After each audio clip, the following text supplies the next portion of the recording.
시청자 여러분 안녕하십니까? 이 시대 리더들의 성공 키워드와 인생 키워드를 대신 묻는 더 큐. 안녕하십니까? 저는 진행을 맡은 정철진입니다. 더 큐. 오늘의 주인공은 바로 이분입니다. 층층이 쌓인 다랭이 논, 푸른 바다와 대비되는 빨간 지붕이 어우러진 독일 마을. 경남 남해군에 가면요, 이국적이면서도 동시에 토속적인 풍경이 참 많은데요. 이런 풍경들을 관광 상품으로 개발해서 브랜딩하는 분들이 계십니다. 남해관광문화재단의 조영호 본부장님, 오늘 우리와 함께합니다.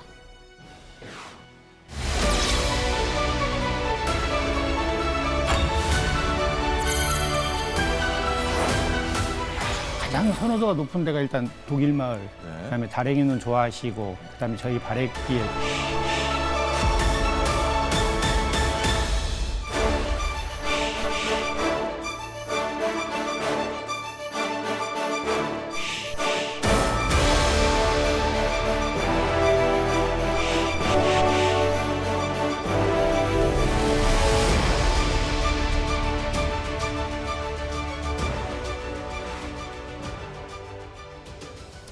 안녕하십니까?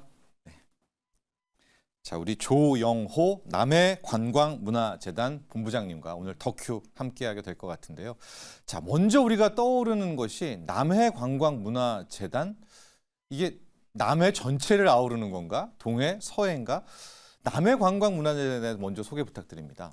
예, 남해관광문화재단은 2021년도에 이제 출범한 기초지자체 이제 최초의 관광을 전문으로 한 그런 재단입니다. 그래서 남해군의 어떤 그 관광의 어떤 싱크탱크 역할, 그다음에 어떤 플랫폼 역할로서 하기 위해서, 특히나 이제 남해안 시대의 남해안 관광의 어떤 중심적인 역할을 저희 재단에서 하기 위해서 남해관광재단을 설립해서 현재 운영을 하고 있습니다. 그러니까 그 남해관광문화재단이 남해안을 전체를 아우르기도 하지만 실질적으로는 남해군의 관광문화재단이죠. 네, 그렇습니다. 이게 남해군에서 운영하는 지방축차 출행기관이지만 장기적으로는 남해안의 어떤 중심적인 그런 역할을 하고 싶다는 그런 큰 뜻을 갖고 있습니다. 예, 최초의 관광문화재단이다, 이런 타이틀도 갖고 있습니다. 이게 지역에 이제 문화재단, 그다음에 문화관광재단은 많이 있습니다. 그런데 관광을 중심으로 해서 재단을 설립한 것은 저희 남해군이 최초로 설립을 했습니다.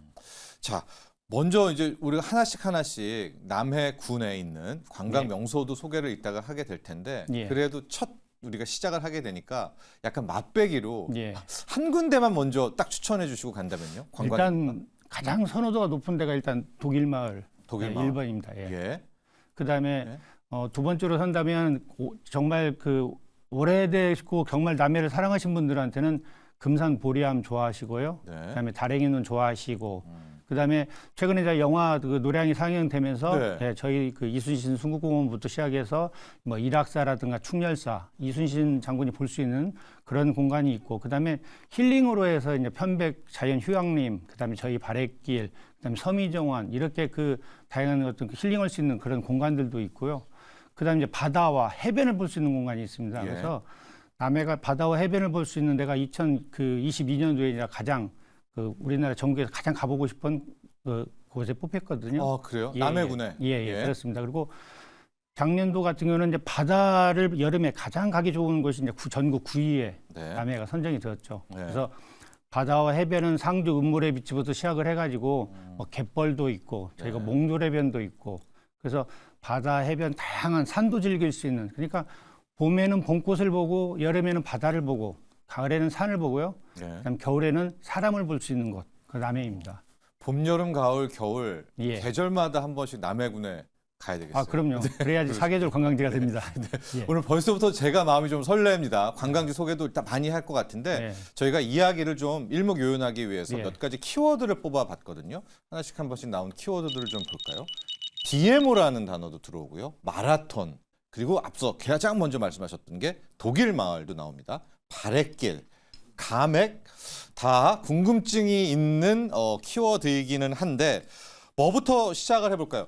독일 마을 아까 나왔으니까 독일 마을부터 이야기를 풀어서 한번 가볼까요? 독일 마을, 남해군의 하여간 여기는 먼저 찍고 가야 된다, 이런 곳이죠.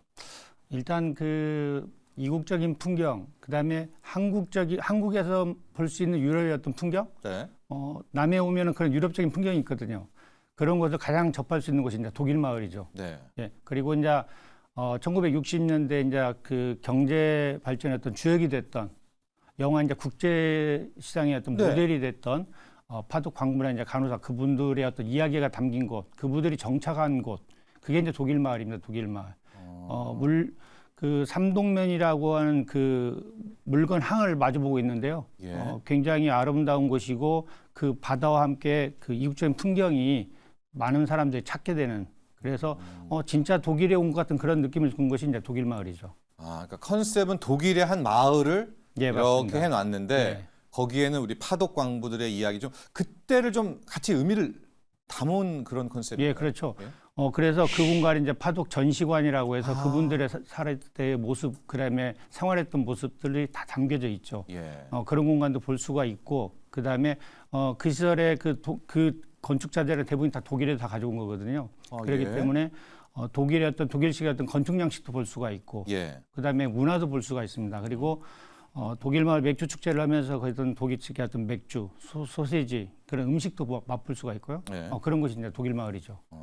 그럼 독일 마을에서 어쨌든 독일의 풍미를 느끼지만 예. 저기 살짝 오른쪽 밑에 가맥 보입니다. 야, 예. 가맥도 빼놓을 수가 없다고요. 예. 저 이제 제가 그 2020년도까지 이제 전주시에서 관광 마케팅 팀장을 하면서 예. 다양한 어떤 그 관광 상품들을 개발한 경험이 있습니다. 근데 이 가맥 축제는 제가 이제 2004년도에 전주시 이제 시정 보고서라고 해서 공무원들이 만든 연구 보고서가 있어요. 네. 그때 이제 가맥 축제를 전주에서 했으면 좋겠다고 기획을 했었는데 어느 날 이제 그 전주 지역에 있는 그 맥주 회사에서 저를 찾아와갖고 관광하고 같이 이렇게 함께 할 수 있는 일이 없냐고 이제 물어보더라고요. 예. 그래서 그러면 우리 전주에 그 가맥이라는 게 있는데 예. 그 문화를 같이 어떤 관광 자원으로 해서 관광 상품화하는 작업 한번 해보면 어떠냐. 그러면 제시한 것이 이제 가맥 축제죠. 예. 그 전주에는 사실은 가맥거리가 있습니다. 가맥거리. 네, 가맥거리가 있고요.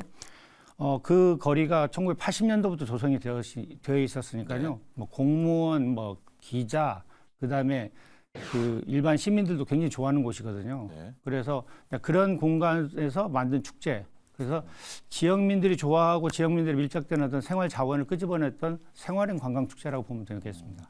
가맥. 예. 그러니까 이 정확히 가게 맥주입니다. 그렇죠. 예. 예. 그러니까 맥주 거리 뭐 이렇게 생각하면 되나요? 이게 좀 이해가 수제 맥주? 예, 쉽게 생각하면 수제 맥주는 이제 직접 손으로 만드는 것을 네. 이제 수제 맥주라고 하지 않습니까? 그러면 가게 맥주는 가게에서 먹는 맥주를 가게 맥주.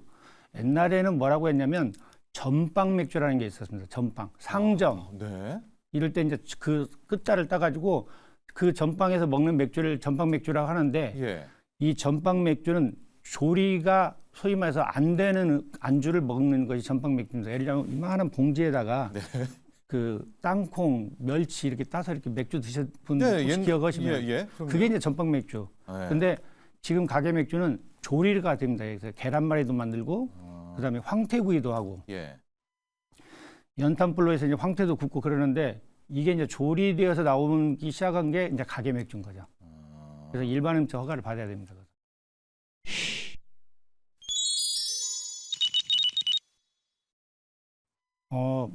가맥은 대표적인 게 황태입니다. 황태. 근데 이 황태를 원래 전자레인지에 구우면 사실은 좀 딱딱해집니다. 근데 연탄불로 구우면은 안까지 잘 익어서 포송포송하게 맛있거든요.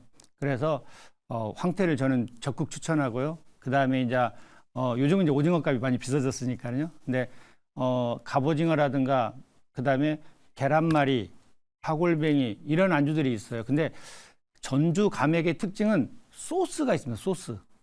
예, 각 집마다 있는 소스. 이게 특징입니다. 특징. 그러니까 조리를 했다라는 것에서 그 소스를 개발을 하고 그다음에 다양한 황태들을 지금도 여전히 재래식으로 그 처음에 시작했던 그 정통 방식대로 그대로 만들어내는 게 그게 가맥이거든요. 그러니까 지역민이 뭐 정말 좋아했던 것들을 관광객들이 좋아하게끔 하는 거. 그게 이제 생활형 관광 상품인데 가맥이 그런 면에서 굉장히 좋은 상품이죠.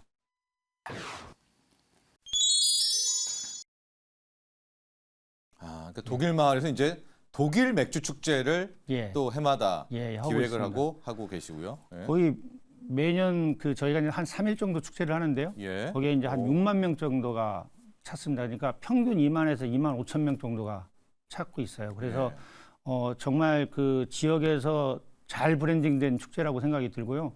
그다음에 지역민들이 참여를 하고 그다음에 많은 관광객들, 특히 외국인들도 굉장히 많이 와서 즐기는 그런 축제입니다. 그다음에 특히 이제 작년 같은 경우에는 그 메인 무대를 중심으로 하고 또 이제 빅텐트라고 해서 각각의 새로운 공간에 큰 대형 텐트를 칩니다. 그래서 그 공간에서 또 다른 또 맥주 축제가 열리고 독일식이잖아요. 거기도 크게 맞습니다. 텐트를 쳐서. 그러니까 와서 한국말만 서로 간에 사용을 했지 모든 축제 형태는 독일의 어떤 형태로 아주 재밌습니다. 올해 첫 번째 시작은 언제 시작하나요? 올해 첫 번째는 아니고요. 이 사업 이건 벌써 한 12년 가까이. 그러니까 올해는 언제? 올해는 9월, 10월.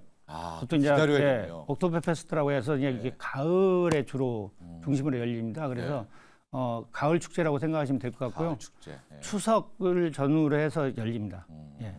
앞서 여기 바래길이 있었거든요. 바래길도 느낌적인 느낌으로는 이제 관광 어떤 핵심일 것 같은데 바래길도 한번 소개해 주시죠. 바래길은 이제 걷는 문화를 갖다가 걷는 어떤 그 놀이문화 걷는 어떤 그 치유 힐링으로서 이렇게 가져가기 위해서 하는 운영을 하고 있는데 바래라는 말은 이제 남해에서는 소위 말해서 남해에 있는 어머니들이 이제 그 바래 가서 이제 그 해초라든가 조개라든가 이런 거 채취를 하는 그런 이제 바래질이라고 했었거든요.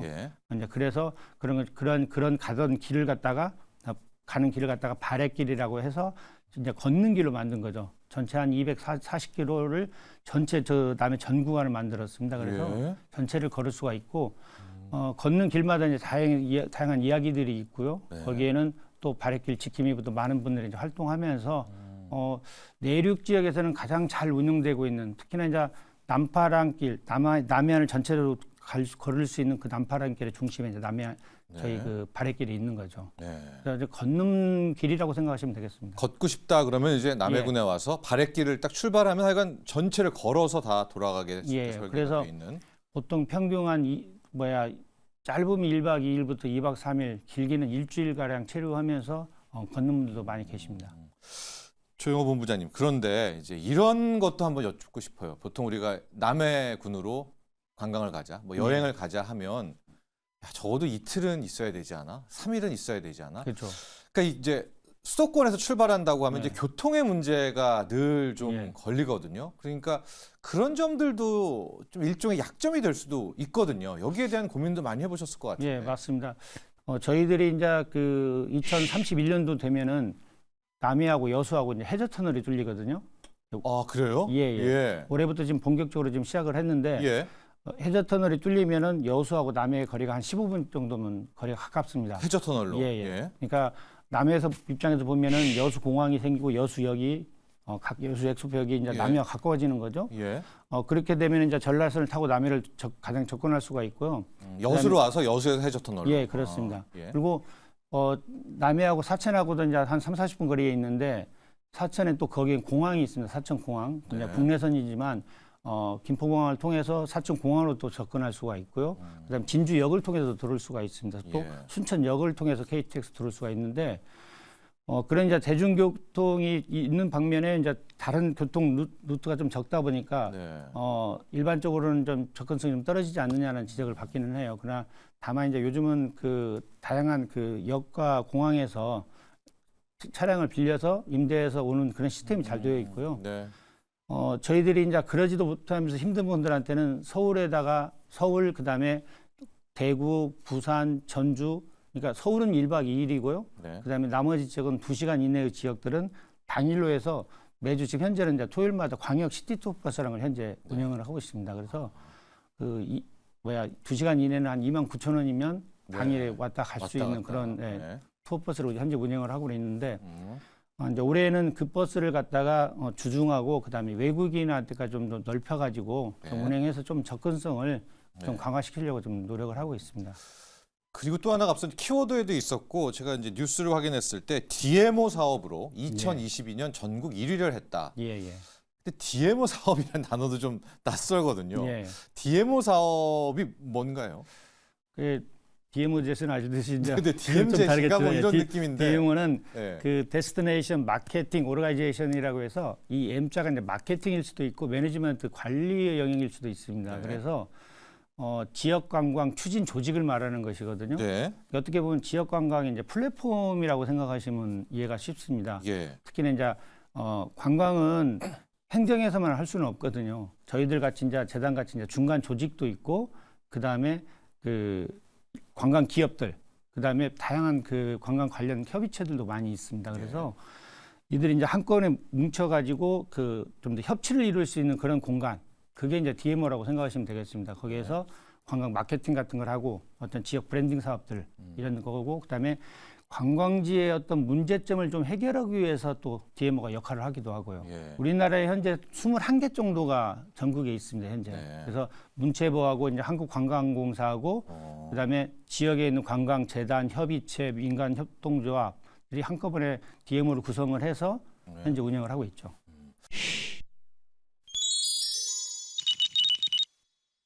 일단 그 남해는 그 사실 1973년도 그 남해대교가 개통된 이후에 국민관광지로 떴던 지역들이거든요. 그렇기 때문에 남해는 좀 더 그 대외적으로 좀 더 브랜드 인지도가 높으면 참 좋겠다. 그리고 지역의 관광 기업이 굉장히 많습니다. 지역에 이제 GRDP 기준으로 해서 한 70%가 그 관광업종에 이렇게 종사를 하시는데 이분들과 협업을 해서 저희들이 시너지 효과면 좋겠다고 생각을 해서 남해 그 저희가 이제 DMO 사업을 처음 하면서 거버넌스부터 먼저 구성을 했었고요. 그 다음에 2001년도에 저희 DMO 사업 처음 할 때부터 이제 그때는 이제 코로나 시기여가지고 온라인 사업부터 이제 시작을 처음 했었습니다. 그래서 여러 가지 이제 그 온라인 관련한 축제도 저희들이 했었고 그랬었는데 쉽게 이야기해서 서울과 남해는 거리가 멀지만 온라인에서는 거리가 가깝죠. 그래서 온라인 체계를 마케팅을 하기 위해서 온라인 체계를 구축을 하고 그다음에 2022년도에는 이제 오프라인 체계를 구축을 하고 거버넌스 체계와 함께 연계를 해가지고 정말 관광객들이 오면 지역에 소비하고 지역에 쓸 수 있는 그런 어떤 상품들을 만들어 갔죠. 그다음 그 이후에는 뭐 기후 변화를 대비하는 탄탄한 남해로 오시다 이런 상품도 했었고 최근에는 저희가 이제 구독 서비스, 구독 경제를 실천하기 위해서 저희들이 지금 현재 이제 그 남해로 온이라고 하는 그런 구독 서비스 전체 운영을 하고 있거든요. 그래서 실제적으로 상품이 되게끔 하고 지역에 도움이 되게끔 하는데 그러기 위해서 이제 스토어도 저희들이 운영을 하고 있고 그다음에 그 남해 외갓집 프로그램이라는 게 있습니다. 그래서 마당을 빌려줘 가지고 정말 그 시골에 온 듯한 그런 촌캉스 같은 그런 개념 그런 상품도 운영하고 있는데 그런 것들이 좀 많이 반영이 돼서 저기 평가를 받지 않았냐고 생각을 해봅니다.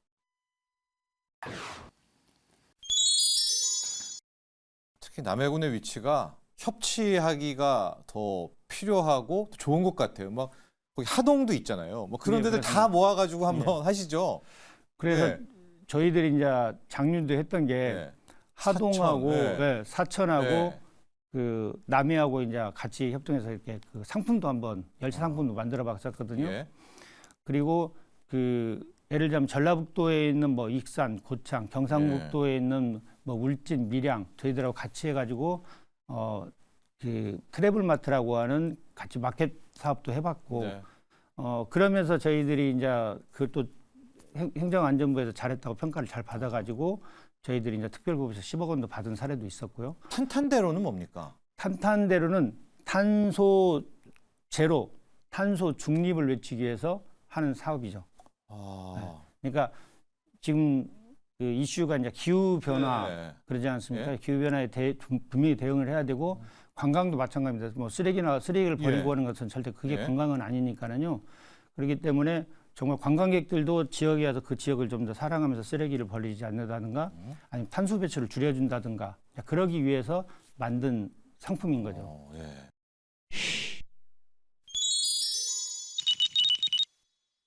탄탄제로라는 것은 이제 탄소 제로, 탄소 중립. 그래서 이제 소위 말해서 가급적이면 탄소를 배출하지 않는 그러면서 여행할 수 있는 그런 어떤 그 여행 상품이라고 생각하시면 쉽고요. 그다음에 녹색 마일리지 제도 유사하다고 생각하시면 되겠습니다. 그래서 저희들의 이제 남해가게 오셔가지고 거기에 이제 그 QR 코드를 통해서 거기 가입을 하신 다음에 저희가 이제 86개의 업체가 그 같이 동참한 업체가 있습니다. 그리고 다양한 이제 관광 목적지들을 그 업체와 연계해 가지고 여행을 하게 되는 거거든요. 그래서 이제 도보로 여행한다든가 버스로 여행한다든가 이런 통해서 탄소를 가급적 줄이지 않고 특히나 또 이제 쓰레기 같은 거 배출하지 않으면서 여행할 수 있는 거. 그렇게 되면 이제 저희들이 그 포인트들을 적립하고 그 포인트를 통해서 이제 굿즈를 주면서 이분들에게 그 정말 제대로 된 어떤 그 정말 깨끗 기후변화에 대비한 그런 여행을 실천했던 그런 걸로 해서 저희들이 만들어 간 것이 이제 탄탄 남해 로시다 이거 상품입니다.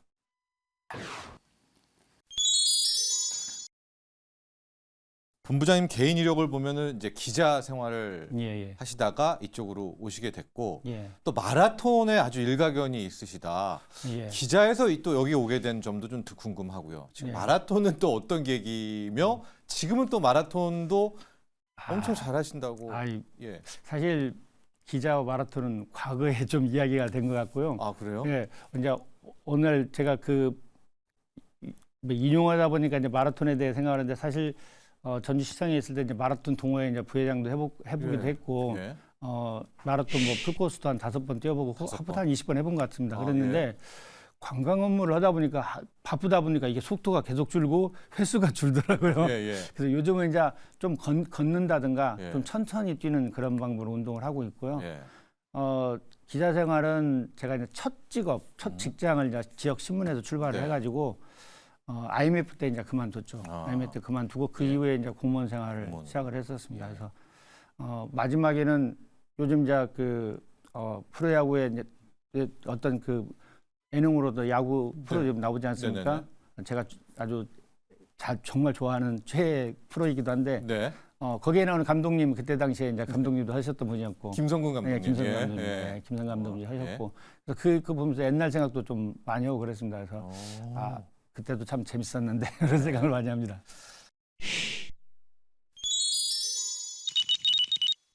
저는 개인적으로 관광은 관계 맺기라고 생각을 하거든요. 그리고 그런 관계 맺기에 가장 좋은 것은 협력하고 협동하고 협치하는 것이 굉장히 중요하다고 생각을 하고 있거든요. 그렇기 때문에 나 혼자만 똑똑할 수는 없습니다. 나 혼자만 전문가일 수는 없는 것이거든요. 같이 해야 되는 거죠. 함께. 그래서 그런 어떤 협력의 가치가 있고 그다음에 저는 그 동반 성장하는 걸 좋아합니다. 경쟁이 갖고 1등하는 게 아니라 물론 저희 재단에서 뭐 1등한 것도 있지만은 저희들은 그걸 저희들이 잘한 것을 갖다가 이렇게 안고만 있으려고 하는 게 아니라 많이 알려주려고 노력을 했었거든요. 그런 면에서는 좀 공유 경제라든가 아니면 뭐 공정영이라든가 이런 컨셉들을 좋아했던 것 같아요. 그래서 어떤 그 경쟁보다 협력하는 것이 더 가치 있다고 이렇게 생각을 하고 있습니다.